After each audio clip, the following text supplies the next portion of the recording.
Les séries, la suite. Alors, Rome.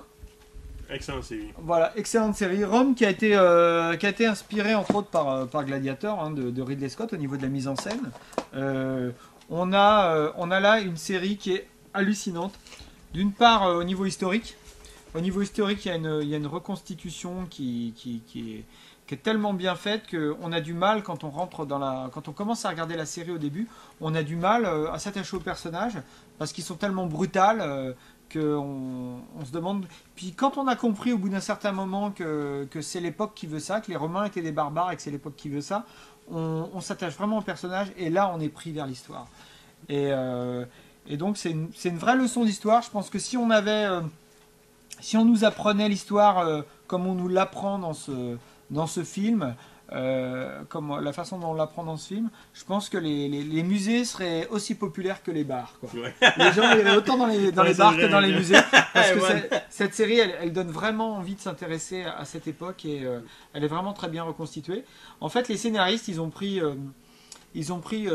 inventé deux personnages fictifs à partir de la guerre des Gaules de Jules César, son journal de campagne, dans lequel il a cité deux légionnaires. De légionnaires, on ne sait pas qui ils étaient, mais en fait, ils ont repris leur nom, Titus Pullo, Lucius Vorenus.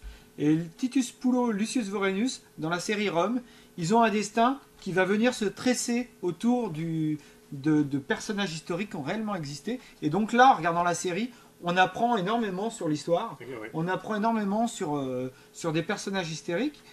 Bon, il y a un petit peu de fiction, bien sûr, pour que les personnages soient attachants, mais on se rapproche beaucoup des faits. Et la première saison finit à la fin de la guerre des Gaules, commence à la fin de la guerre des Gaules et finit à l'assassinat de Jules César.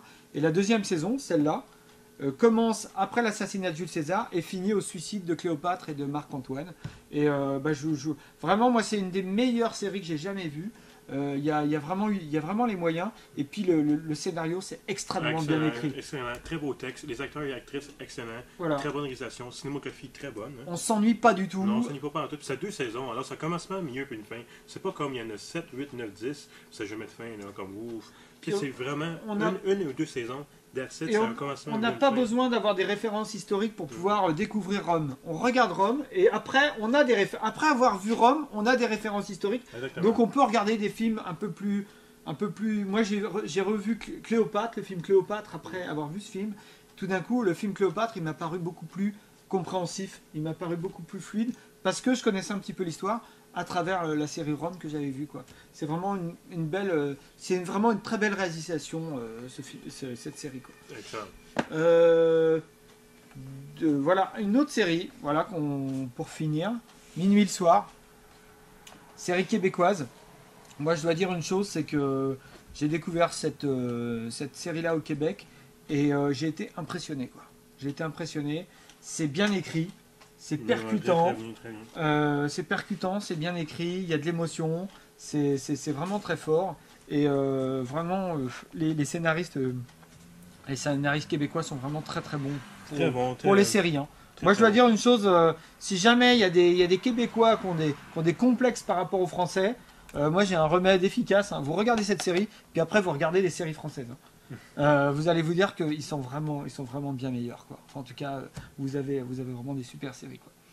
Voilà, merci.